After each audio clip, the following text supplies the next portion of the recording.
Muy buenos días y feliz fiesta de Nuestra Señora de Guadalupe.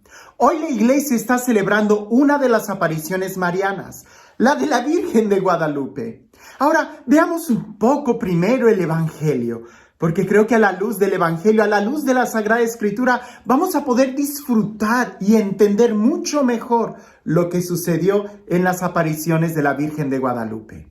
El Evangelio nos narra cuando María va a visitar a su prima Santa Isabel. ¿Recuerdas ese momento? Cuando María saluda a Isabel, Isabel queda llena del Espíritu Santo y hasta el hijo que llevaba en el vientre brinca de gozo con solo oír el saludo de María. Claro, no es algo que nos deba de sorprender mucho si el mismo ángel cuando saluda a María la llama la llena de gracia, la llena del Espíritu Santo. ¿Recuerdas, por ejemplo, cuando José dudaba tomar a María en su casa? ¿Y qué es lo que el ángel le dice a José? No tengas miedo, que lo que le ha sucedido a ella es obra del Espíritu Santo. Eso es en el Nuevo Testamento.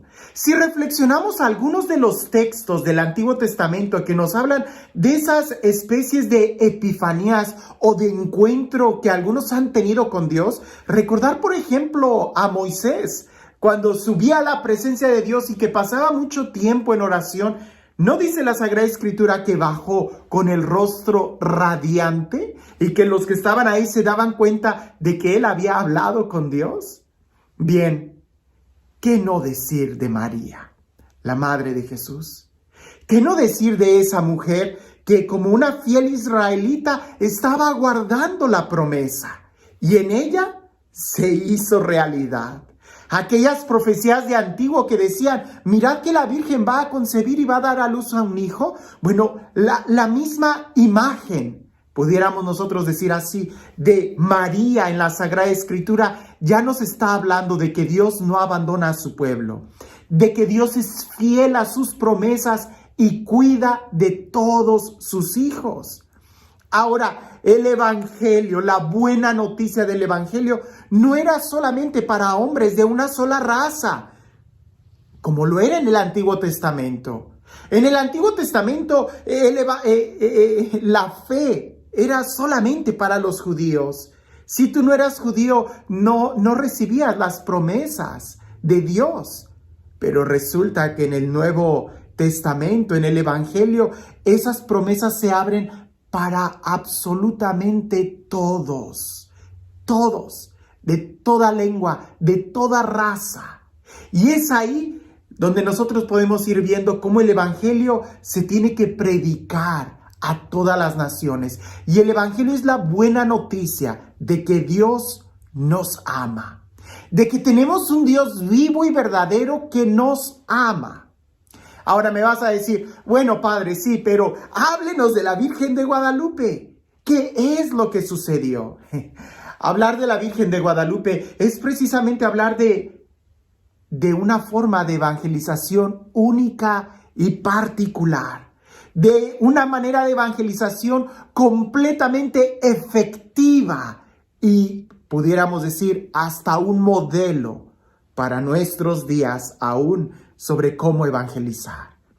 Porque los españoles misioneros, si bien es cierto, de una u otra forma llevaban consigo la encomienda de evangelizar a estas nuevas regiones que ellos estaban descubriendo, lo hacían a golpe de espada.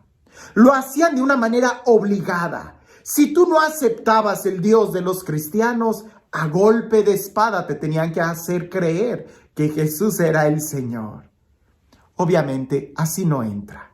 El amor jamás va a entrar a golpe de espada, a golpe de sangre, no. En la Virgen María nosotros vemos que lo que la fuerza de la espada nunca logró convencer el corazón, lo vino a hacer una caricia de un toque maternal en María. Ahora, veamos un poco el contexto histórico. Europa estaba sufriendo. Era una época de guerras, era una época de mucha hambre en Europa. De ahí la necesidad de tener que encontrar nuevas rutas para llegar a las Indias y tratar de tener nuevos comercios. De ahí es que se descubrió, tratando de sacar nuevas rutas, todo el continente americano. Europa estaba en una gran necesidad y al llegar a estas tierras se dan cuenta de la abundancia de comida que había. Pero no todo era bueno en estas tierras. Así como Europa tenía esa crisis económica, pudiéramos decir, esa crisis social que estaba sucediendo, así también en estas nuevas tierras había mucho pan, había una estabilidad económica quizás muy buena, pero el pueblo estaba sufriendo mucho y basta leer todos los artículos relacionados a que el pueblo estaba muy en descontento con los dioses que tenían. Y dioses falsos, por supuesto, ¿no? Pensar, por ejemplo, en el dios Huitzilopochtli o en el dios Quetzalcóatl, que a estos dioses falsos exigían sacrificios humanos y pareciese que eran insaciables. Aunque la sociedad vivía muy bien, ellos tenían que estar ofreciendo continuamente sacrificios humanos. Y eso empezó a cansar mucho al pueblo. Vivían en una estabilidad económica, pero con una carencia y con un miedo a que quién va a ser el siguiente que va a tener que ser sacrificado. Es ahí donde cuando ellos escuchan el Dios que los españoles les traen, por un lado es un Dios de esperanza, por un lado sí, suscita en muy pocos de ellos el amor y el querer conocer a ese Dios libertador, a ese Dios que perdona, a ese Dios que en lugar de quitar la vida, les da la vida. Pero por otro lado no entendían cómo ellos se afanaban tanto en cosas materiales, porque ahí fue donde junto con la evangelización también los españoles empezaban a hacer un saqueo tremendo de todas las riquezas naturales que tenían estas tierras. Entonces, ¿cómo poder creer al evangelizador que les está hablando de Dios y al mismo tiempo les está robando sus bienes?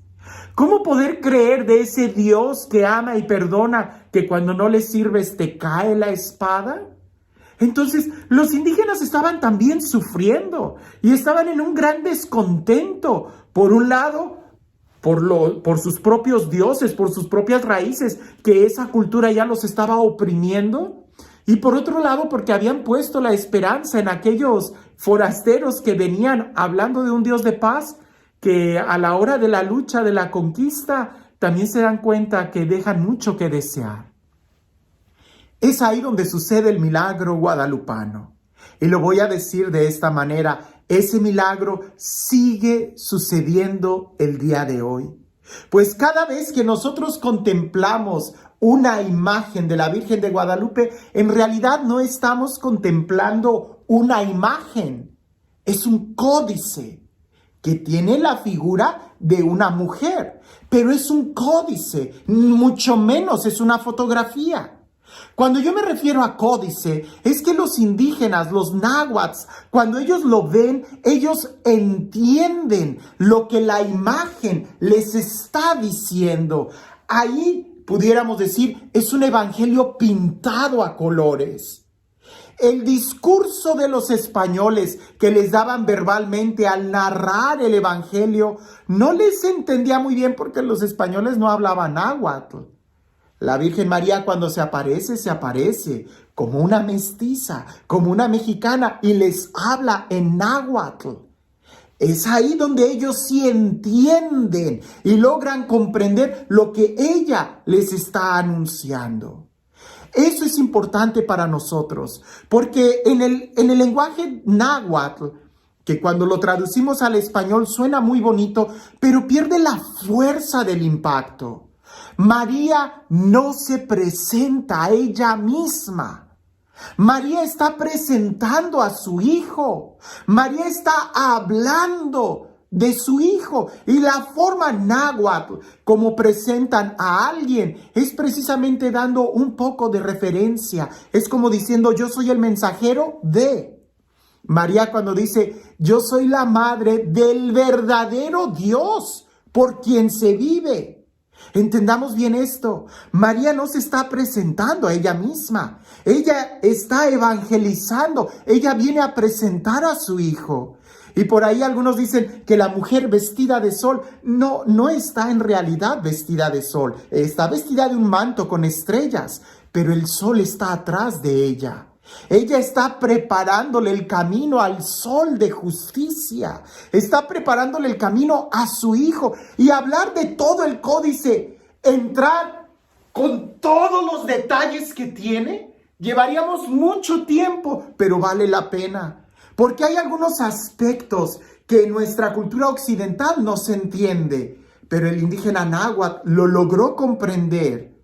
Por ejemplo, para ellos, una mujer casada era una mujer que se hacía trenzas. Una mujer después de ser comprometida y que tenía relaciones sexuales con su marido, se hacía una trenza. Ya no tenía el pelo suelto. María, si tú la observas, tiene el pelo suelto y con un partido a la mitad, lo que significa que ella es virgen. Ella pudiéramos decir literalmente, es virgen. Pero también la postura que tiene con el cinto arriba de su vientre significa que ella está esperando un hijo. Esa es la mejor anunciación del evangelio, pudiéramos decir, el mejor anuncio del evangelio. La madre tierna que viene a hablar, la madre que trae un mensaje de esperanza, un mensaje de vida, la mujer que va a dar vida, no que la va a tomar, sino que da vida. Como madre, pero también ella de una manera particular con el mensaje que trae. Otro aspecto importante que pudiéramos ver son el juego de las manos. En una mano, la mano es redondeada, muy de indígena. La otra mano es una mano estilizada, muy alargada, muy española. María está juntando las dos culturas. Ella es la madre de toda la humanidad, no solamente de los mexicanos, y está enseñando la unidad, no de las dos razas, sino de todo el género humano. Y hasta algunos pudieran decir del hombre con Dios, pues en ella el verbo se hizo carne. Lo importante, y quisiera yo que nos quedáramos con esta idea, el mensaje guadalupano sigue siendo un mensaje nuevo para nosotros. Porque ella al presentarse como la madre del verdadero Dios por quien se vive, está hablando de Jesús. Ella no es Dios, ella es la madre del verdadero Dios por quien se vive y por quien vivimos nosotros. ¿A quién le damos? ¿Quién ha salvado nuestra vida? Jesús. Es Jesús el verdadero Dios. Pero ella viene en un momento para aplacar, para exterminar esos dioses falsos, Quetzalcóatl, Huitzilopochtli, esos dioses que exigían la vida humana. Y ella viene y dice, ya no ellos, sino el verdadero Dios por quien se vive, Jesús. ¿Es que acaso el día de hoy nosotros hemos logrado entender ese mensaje? ¿Es que acaso habrá algunos dioses falsos entre nosotros que exigen la vida humana? Alguien pudiera decir, no, padre, ya ni siquiera tenemos pirámides. Las pirámides son solamente de adorno. Esos templos de sacrificio ya nada más son de adorno para los turistas. Ya no tenemos dioses falsos. Sí hay muchos dioses falsos que siguen exigiendo la vida. Por ejemplo, el dios falso de un estereotipo de belleza, donde se puede entrar en anorexia hasta el punto de morir. El dios falso del placer, de la drogadicción, que las personas pueden incluso perder su vida y nunca ser saciados. El dios falso del poder, que buscan cada vez dominar más y explotar más al pueblo. El dios de la codicia, el dios de los narcotraficantes que te pide matar gente hasta que no encuentras esa saciedad en la codicia humana. Son dioses falsos. Son dioses que no dan vida, son dioses que no sacian, son dioses que lo único que hacen es quitarte la vida. María, con el toque maternal del amor, te está presentando al verdadero Dios por quien se vive. Contemplar a María es contemplar el Evangelio que sigue acercándose a nosotros. Y nosotros deberíamos de escuchar lo que el ángel le dijo a José: no tengas miedo de tomar a María en tu casa, de llevarla, de recibirla en tu casa. No tengas miedo de dirigirte a ella, dirígete a ella, pues no hay nadie mejor que te lleve a Jesús que María. Incluso en el Evangelio hay un mandamiento que María nos da: hagan lo que Jesús les dice. Acercarnos a María es de una manera segura acercarnos a Jesús, porque ella nos va a llevar a Jesús. Incluso en el Evangelio, ¿recuerdas cuando los 3 reyes magos en el Evangelio, aquellos magos de Oriente, sabios de Oriente, le regalan a Jesús oro, incienso y mirra? Jesús era un bebé y a ellos se los dan a Jesús. Te pregunto, ¿quién cuidó de esos regalos? María. Y no es precisamente Jesús quien nos deja a María en la cruz para que cuidemos de ella o para que ella cuide de nosotros. Seguramente para que ella nos siga enseñando cómo ser dóciles a Dios, pues incluso en medio de los apóstoles, ella, la llena de gracia, estuvo presente cuando el Espíritu Santo se derramó. El día de hoy, no tengas miedo de tomar a María en tu casa y de invitarla a que venga y te hable, que con su toque maternal te muestre quién es el verdadero Dios por quien se vive. Y este Dios, el Dios del amor, el Dios de la vida, el Dios de la paz, el Dios que cumple sus promesas, el Dios que se acerca a nosotros y nos ama hasta el extremo de incluso darnos a su madre como madre nuestra, que sea Él quien el día de hoy te bendiga. En el nombre del Padre, del Hijo y del Espíritu Santo.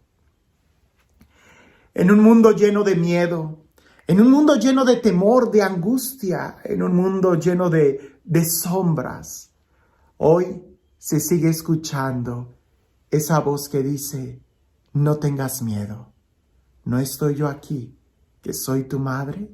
¿No estás tú bajo mi regazo y mi protección?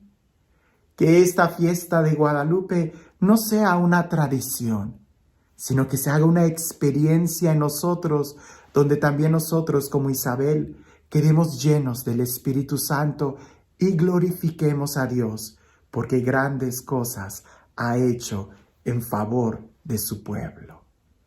Que tengas un excelente día.